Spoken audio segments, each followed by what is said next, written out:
Welcome back to another mindset video. It's your boy Fit Man Dan.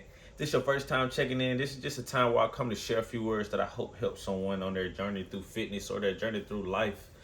Today we're gonna be talking about solitude. Solitude is something that I've actually covered before on the mindset videos, but I just want to circle back to it because oftentimes in our lives, especially as us as ambitious go-getters, we can tend to fall out of this rhythm of solitude, which is very important because you can't be a high performer who never takes time to restore that power to recharge yourself, because eventually you will break. We're humans, we have limitations, and so we have to really be intentional about taking time to recharge and refuel ourselves. And I just want to reference Mark 6:31 here. Um, in the Gospel of Mark 6:31, Jesus says, "Come away by yourselves to a secluded place and rest a little while," because they were so busy ministering to the crowds they didn't have time to eat. So here in Mark 31, basically the disciples had just returned from ministering to people, and they were busy, they were doing a lot of things, but they were impactful, so they were doing good work, but it was work that kept them occupied so much that they didn't even have time to come in and nurture themselves. So in Mark 6:31, Jesus interrupts their productivity and encourages them to rest. He says, "Come away by yourself," right? We often can think, in our lives, as we schedule workouts, we schedule meetings, we schedule time to be with friends. We tend to ignore the importance of scheduling time with God, to schedule time to be still, to get away, to be silenced. It's not you quitting. Solitude is not you taking your foot off the pedal. It's you recalibrating. It's you taking time to really sit with God and to align yourself, so that the energy that you do exert is actually energy that brings a return. Because if we aren't aligned, right? I've talked about this before. Alignment is like sharpening your axe. If you throw an unaligned axe, an unsharpened axe, yeah, it's gonna take energy to throw it, but that axe is not gonna have the impact that a sharpened axe would. So think of solitude as the sharpening, right? You being sharpened, you being recalibrated. You don't lose momentum by taking risks. You lose your longevity by ignoring it. So the gospel, right? Jesus preaches a lot about having endurance.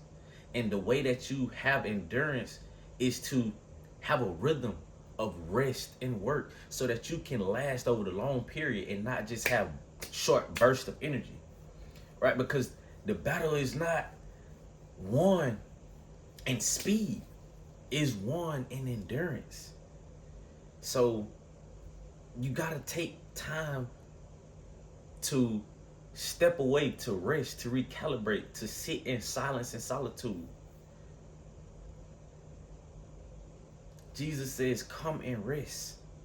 The word rest implies restoration. He's not saying just coming into sleep. He's saying come and be restored. Physically, our muscles need, rest to recover. Our mind needs silence and stillness, right, to gain clarity. If we want to grow spiritually, we want to become more sensitive to the word and to the voice of God.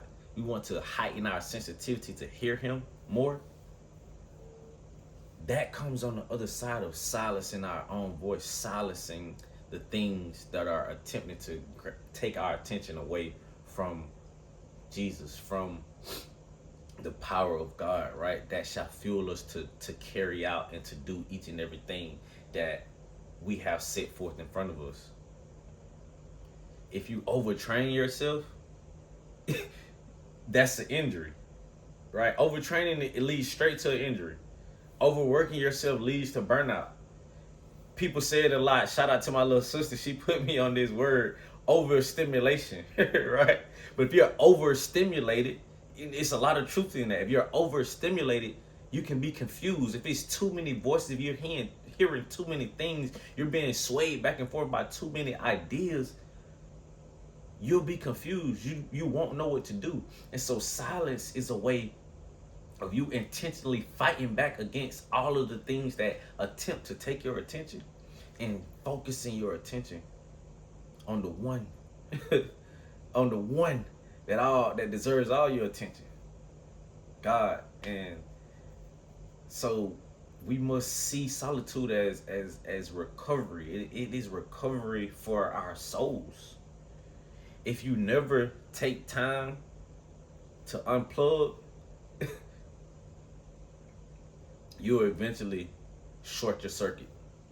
You're eventually burn out.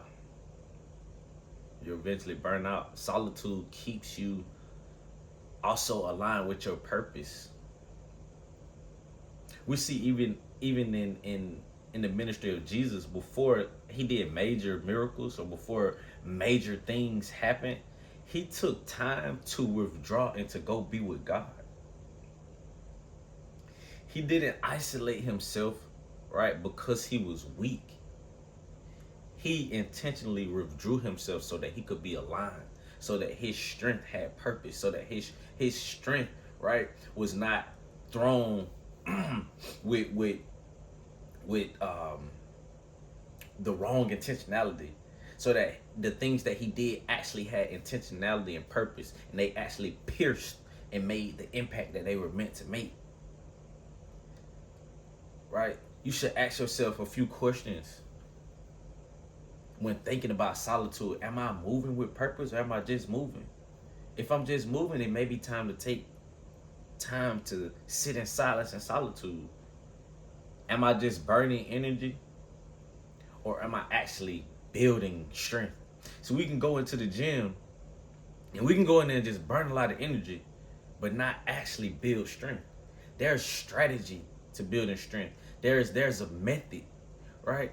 And the same is in your spirituality, is in your mindset. There's a method to building it.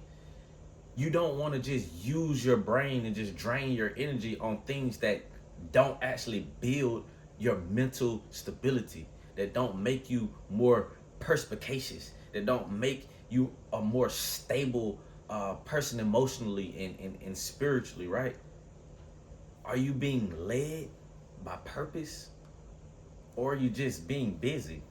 If you just finding yourself just occupying yourself with things that don't actually push the ball or push the needle in your favor, then it may be time for you to step away and to seek silence and solitude.